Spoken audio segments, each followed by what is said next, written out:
오늘은 복음의 주인이라는 제목으로 우리 하나님 말씀 함께 나누도록 하겠습니다.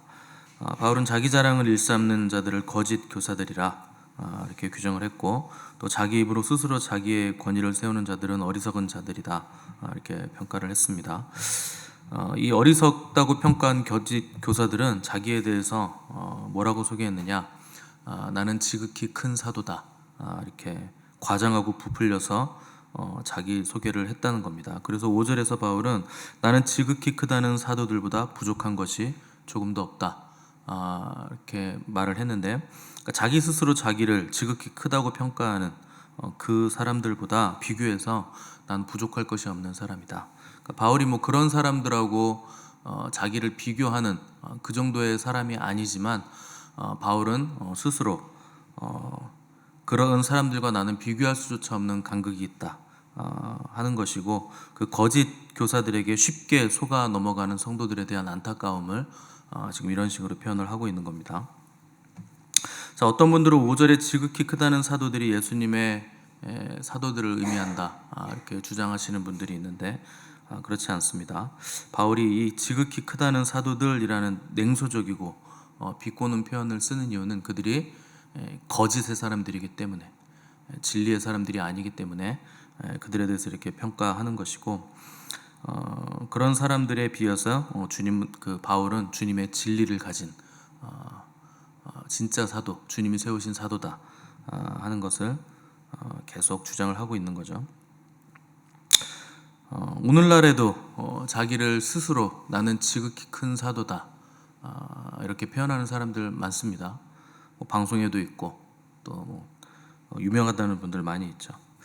근데 자기 입으로 자기를 사도다, 선지자다 이렇게 표현하는 거 굉장히 거짓된 표현의 강력한 증거입니다. 진짜 사도면 사도라고 얘기할 필요 없어요. 진짜 목사면 내가 목사다 할 필요 없고, 내가 진짜 성도면 삶의 거룩함으로 내가 성도됨을 보이는 겁니다. 삶은 거룩하지도 않은데 내가 교인이고 성도다 하는 건 누가 봐도 거짓말이죠. 그런 사람들이 어떻게 성도가 되며 삶의 거룩성이 없는데 어떻게 목회자가 되겠습니까? 그래서 자기 입으로 자기를 드러낼 필요가 없다. 그래서 거짓 선지자의 특징은 자기 입으로 자기를 주장하고, 참된 종의 특징은 굳이 자기 입으로 자기를 드러내지 않고 누구를 드러내는가? 주님을 드러낸다 하는 것이 참된 종의 특징이죠. 그래서 자기 영광보다 주님의 영광을 더 소중하게 여기는 것, 그것이 참된 사도, 참된 선지자의 특징이라는 겁니다. 근데 사람들은 자기를 드러내는 사람들에게 잘 속습니다. 내가 선지자다, 내가 이 시대의 사도다 이런 식으로 얘기하면 역시 우리 목사님은 대단한 분이죠 이렇게 속는데, 왜 속겠습니까? 코드가 같아서 그래요. 속는 사람들은 속을 만한 것이 그 안에 있기 때문에 속는 겁니다. 여러분들, 사기꾼들한테 속는 사람들은 왜 사기를 당하느냐? 그 안에 욕심이 그득그득해서 그래요. 그 욕심이 있으니까 사기를 당하죠. 그 진리가 있으면 거짓에 속지 않습니다. 내가 진리를 알면 거짓에 속아 넘어가지 않는 건데, 순진해서 속는 게 아니고 내 안에 진리가 없어서 속는 거예요. 6절에서 바울은 내가 비록 말에는 부족하나 지식에는 그렇지 않다 이렇게 기록을 했는데, 이미 10장 10절에서 거짓 사도들이 바울을 공격할 때 바울에 대해서 글에는 능하나 말에는 조라다 이런 식으로 공격을 했는데, 그 조롱에 대한 반박을 바울이 지금 하고 있는 거죠. 원래 헬라 문화권 안에서는 철학이나 웅변술을 가진 연사들이 굉장히 유명했습니다. 그래서 청중을 감정적으로 감동을 줘서 그대로 조종하고 움직이려고 하는 연사들이 많았다는 거죠. 바울은 그런 거에 관심이 없는 거예요. 그래서 복음을 전할 때 처음에는 바울도 그렇게 했습니다. 헬라 문화권 안에서. 근데 바울은 그렇게 해서 아무런 열매도 없었다 하는 것 우리 이미 살펴봤고, 그래서 이때부터 바울은 어떻게 복음을 전했느냐, 웅변이나 헬라식 철학적인 논리나 수사학을 이용해서 전한 게 아니고 있는 그대로의 복음을 원색적으로 전했다. 그리고 성령께서 역사하실 것을 기대하면서 성령의 능력을 의지해서 복음을 전했다는 거죠. 왜 그렇게 전했느냐? 현란한 말솜씨, 웅변, 철학적인 논리, 수사학 이런 것들을 사용해서 복음을 전하면 사람들은 복음에 매료되는 게 아니고 현란한 말솜씨를 가진 그 사람에게 매료됩니다. 그러면 주님께로 이끄는 사람이 되는 게 아니고 자기에게로 사람들을 이끌어오는 사람들이 될 것이기 때문에 결국 그 사람은 거짓 선지자가 될 수밖에 없다는 거죠. 그래서 복음의 핵심은 예수 그리스도, 우리 주님이시기 때문에 바울은 어떻게든지 사람들을 주님께로 이끌기 위해서 예수 그리스도의 십자가 복음만을 원색적으로 있는 그들의 복음을 전했다는 겁니다. 그래서 복음의 핵심은 예수 그리스도시죠. 복음의 주인공도 예수 그리스도시고 복음으로 구속받은 우리의 주인도 우리 구주 예수 그리스도십니다. 그래서 주님은 요한복음 13장 13절에서 너희가 나를 선생이라 또는 주라 칭하니 너희의 말이 옳도다 내가 그러하다 이렇게 말씀하셨습니다. 주님은 우리의 선생님, 스승님이 되시고 또한 주, 우리의 주인이 되십니다. 자, 이 말은 우리는 그분의 제자라는 뜻이고 또한 그분의 종이다, 그분의 노예다 하는 뜻입니다. 그래서 주님은 스스로 스승이시고 천지의 주제이시오 주인이시다, 모든 만물의 주인이시다 하는 것을 선포하신 겁니다. 그러면 반사적으로 우리는 그분의 종이고 노예다 하는 걸 알아야죠.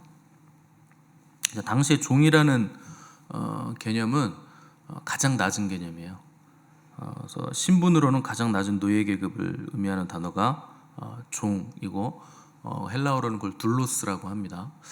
그래서 종이라는 둘로스라는 단어는 주인의 소유된 사람이라는 뜻입니다. 그래서 주인이 죽여도 할 말 없는 사람이에요. 그 당시에 로마 제국의 종 노예 계급은 주인이 그냥 뒷산에 가서 묻어도 죽임을 당해도 그게 범죄가 아닙니다. 그냥 소유물이기 때문에 사람 취급을 안 했기 때문에 그런 것이고, 또 주인이 임금을 주지 않고도 합법적으로 일을 시킬 수 있는 존재. 그래서 주님이 그러잖아요. 명한대로 행했다고 뭐 칭찬받겠느냐? 종은 그런 존재예요. 주인이 명한대로 행했다고 해서 칭찬받는 게 아니고 또 그렇게 일하고 와서 주인의 식사를 준비하고 거들어야 되는 존재. 그게 노예이고 그게 종이죠. 그러니까 열심히 일했다고 해서 뭘 내세울 수 없는 존재다. 시키는 것을 충성되게 하는 존재고 그것 때문에 칭찬을 받거나 그것 때문에 보상이 있는 존재가 아닙니다. 그냥 시키는 대로 할 뿐이에요. 그게 종의 정체성이죠. 근데 우리는 주님의 말씀에 순종한다, 종이다, 주님이 나의 주인이시다 하면서 늘상 보상을 바랍니다. 그거 완전히 잘못된 개념이에요. 그러니까 당시 로마 제국에서 노예, 종이라는 개념은 보상이 전혀 없는 개념이고 주인이 죽으라 그러면 죽는 존재예요. 그래서 오늘날 이 주인과 종의 의미가 남아있기는 한데 노예 신분의 종으로서의 의미가 남아있는 게 아니고 오늘날에는 섬김이라는 단어만 남았습니다. 내가 주인을 섬긴다. 이 정도의 개념만 남은 거예요. 그러니까 예수님 시대 종의 개념하고는 완전히 다른 개념이에요. 섬긴다는 건 뭔가 내가 해준다는 개념이 안에 포함이 되어 있습니다. 그 정도가 아니에요. 그냥 죽으라면 죽는 존재, 그러고도 보상을 받을 수 없는 존재, 끊임없이 주인을 위해서 충성을 다해야 되는 존재가 종이고, 섬김이라는 단어로 그런 것들을 표현하기에는 너무나 부족하고 모자른 개념이라는 거죠. 그래서 성경은 너희는 너희의 것이 아니라 값으로 산 것이 되었다 이렇게 말씀하고 있고, 우리 중에 누구든지 자기를 위하여 사는 자가 없고 자기를 위하여 죽는 자도 없도다. 우리는 살아도 주를 위하여 살고 죽어도 주를 위하여 죽나니 그러므로 사나 죽으나 우리가 주의 것이라. 성경은 이렇게 선포를 하고 있습니다.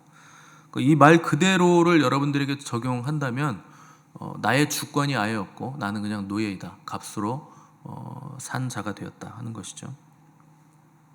왜 그러면 노예라는 개념은 사라지고 섬김이라는 완곡한 표현만 남았는가?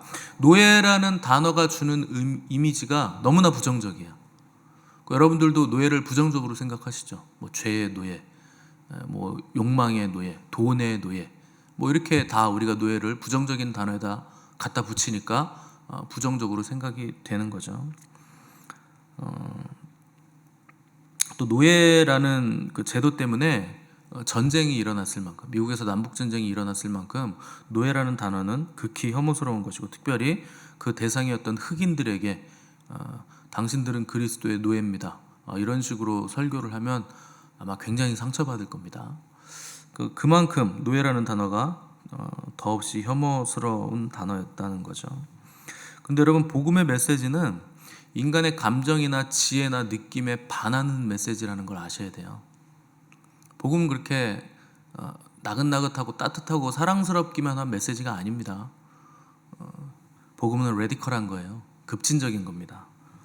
우리는 태어나면서부터 자유민주주의 국가에 태어났기 때문에 노예라는 단어가 가지는 그 절대적인 순종을 요구하는 주인됨, 종됨, 노예됨이라는 것에 대한 개념이 전혀 없습니다. 그런 환경에서 살았기 때문에 그래요. 그런데 그렇다고 해서 그리스도가 우리의 주인 되시고 우리가 그분에게 절대 복종해야 되는 노예들이요 종이라는 이 성경의 가르침을 무시하거나 우리의 의무를 저버릴 수 있는 존재는 절대 아니라는 걸 아셔야 돼요. 우리의 정체성은 그리스도의 노예입니다. 명한대로 한다고 해서 상을 요구하거나 보상을 요구할 수 있는 존재가 아니라는 거예요. 예수님 시대는 로마 제국 시대죠. 실제로 노예들이 굉장히 많았다. 근데 로마는요, 로마 시민보다 노예가 더 많았습니다. 전부 다 노예예요. 근데 로마 시대 노예 제도는 역사적으로 가장 끔찍하기로 악명 높은 노예 제도였죠. 실제로 초대교회 안에 노예들이 굉장히 많았습니다. 노예 계급들이. 그래서 그 서신서를 보시면 노예가 예수 그리스도를 믿고 그분의 성품을, 영광을 반영하기 위해서 어떤 삶을 살아야 하는지에 대한 지침들이 꽤나 많이 나오죠. 바울의 서신서에 보면 굉장히 많이 나오는데 그게 노예들이 교회 안에 많았기 때문에 바울이 그런 지침들을 줬다는 겁니다. 그래서 오늘날 교회가 전하는 복음의 문제점이 여기 있죠. 우리가 그리스도의 노예라는 개념을 빼고 전하는 거예요. 그냥 뭐 아름답고 좋고 달콤하고 잘 될 것만 같은 복음을 전하는 거죠. 왜 그러냐?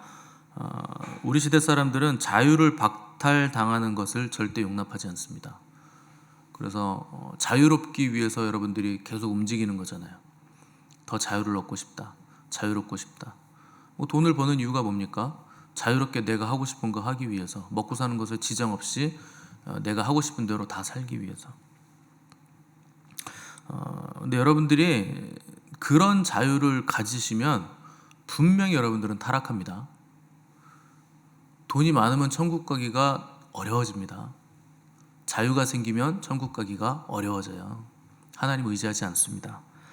그래서 예수님이 우리를 구원하셨다라는 표현을 성경은 다른 말로 어떻게 쓰느냐? 구속이라는 단어를 쓰고 또 속량이라는 단어를 씁니다. 이게 무슨 단어냐? 노예를 샀을 때 쓰는 단어예요. 속량을 지불했다, 속전을 지불했다. 노예 값을 내가 지불했다는 거예요. 그래서 저 노예는 이제 나의 노예다. 저 존재는 이제 나의 것이다. 이런 표현을 쓰는 거죠.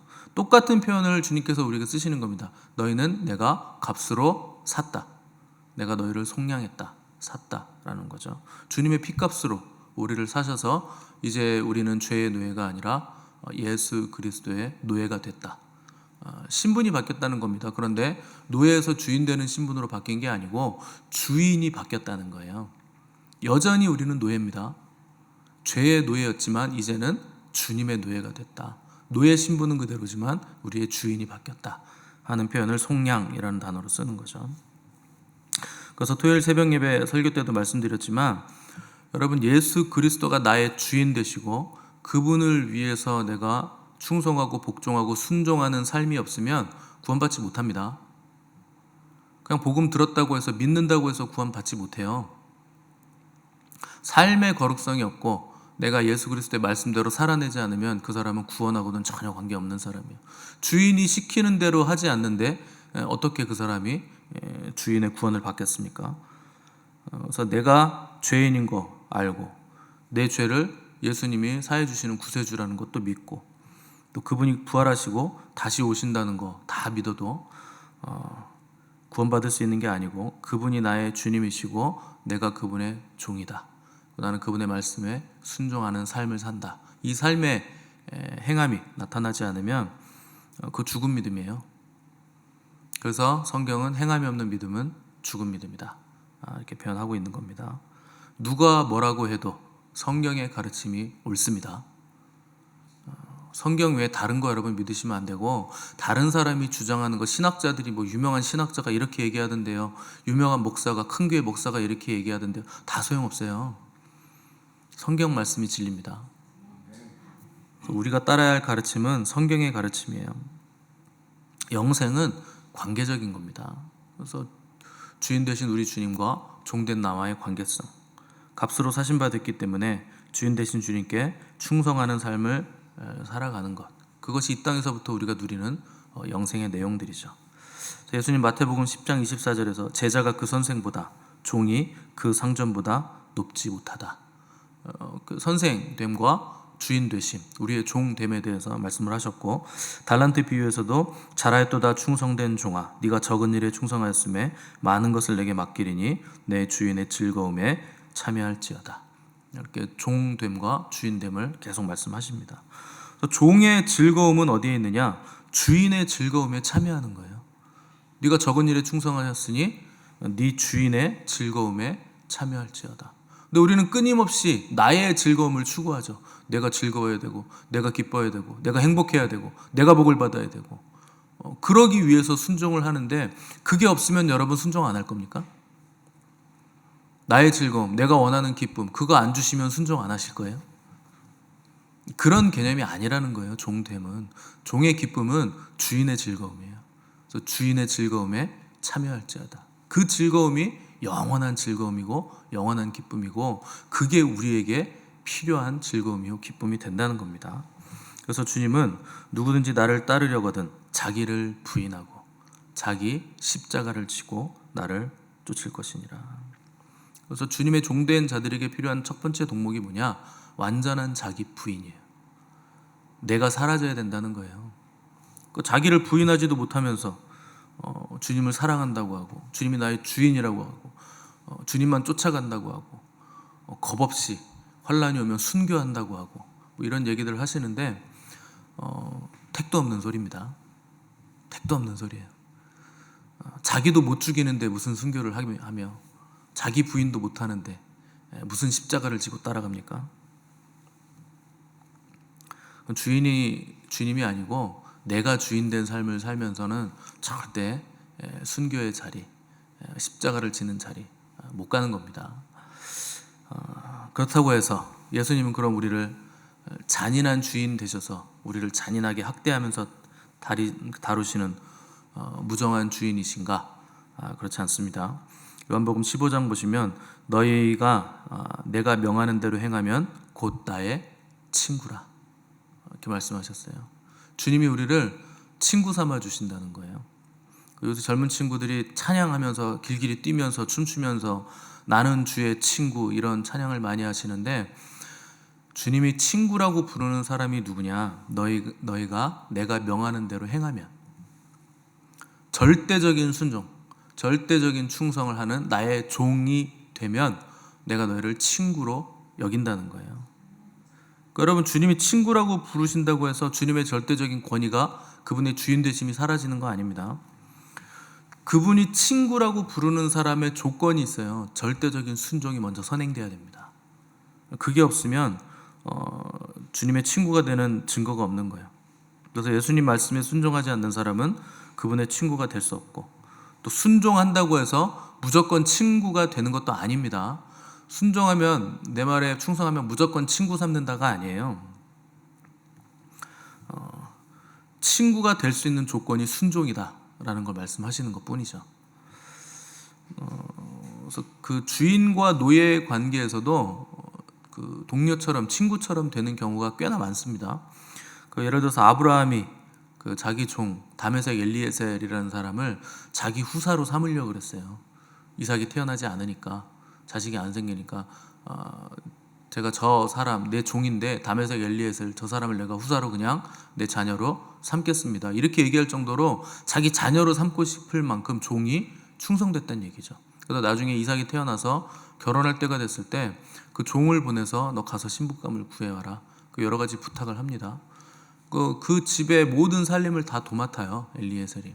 그러니까 그 정도로 아브라함의 종이었음에도 불구하고 아브라함의 모든 것들을 다 맡아서 주관하고 동료로 또 동역자로 친구로 삼을 만한 종들이 분명히 있다는 거예요.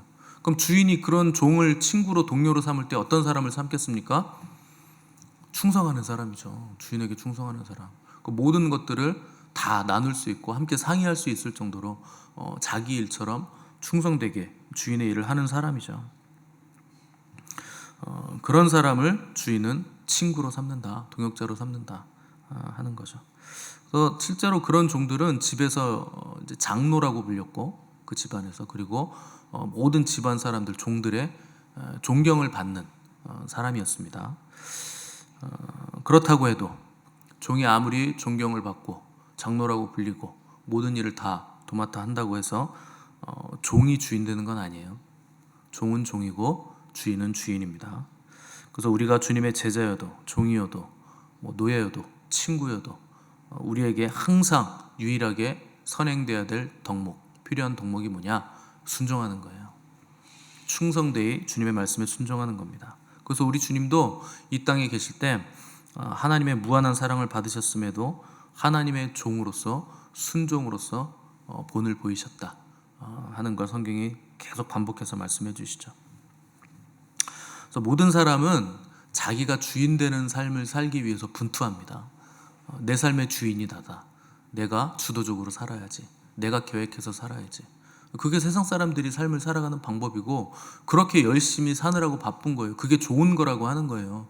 그게 열심히 사는 사람의 필요한 덕목이다. 복음은 그런 거 아니에요. 그리스도인은 그렇게 살면 안 됩니다. 내 삶의 주인은 내가 아니라 주님이시다. 주님이 주인 되시는 삶을 살기 위해서 우리는 열심히 순종하며 사는 거지, 내가 주인 된 삶, 내가 내 삶을 주도하는 삶, 그런 삶을 살아서는 안 된다는 겁니다. 근데 인간은 반드시 누군가의 종이 되게 돼 있어요. 돈의 종이 되든지 관계의 종이 되든지 물질의 종이 되든지 뭔가를 얻기 위해서 항상 그것의 종이 되어서 살아갑니다.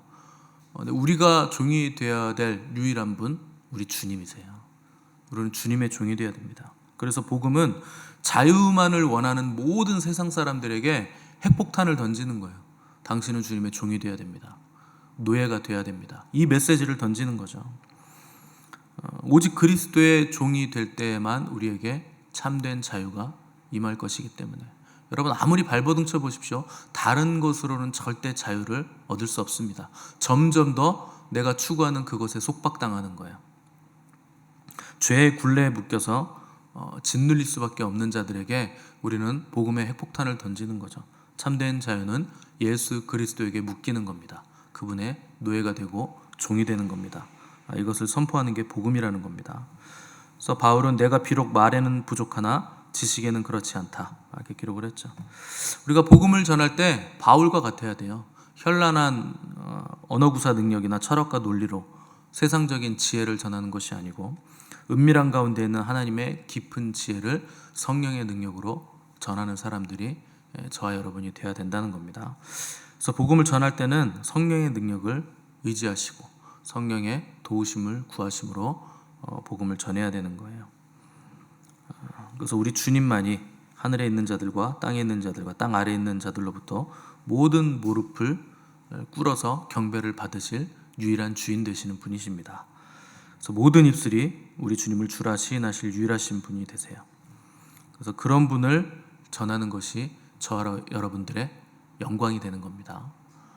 그래서 복음을 전하실 때 저 사람이 이걸 전하면 이렇게 생각할까 저렇게 생각할까 고민하지 마시고 성령의 능력을 힘입어서 있는 그대로의 영광스러운 복음, 우리가 그분의 종이라 하는 복음을 전하시는 복된 저 여러분들이 되시기를 간절히 바랍니다.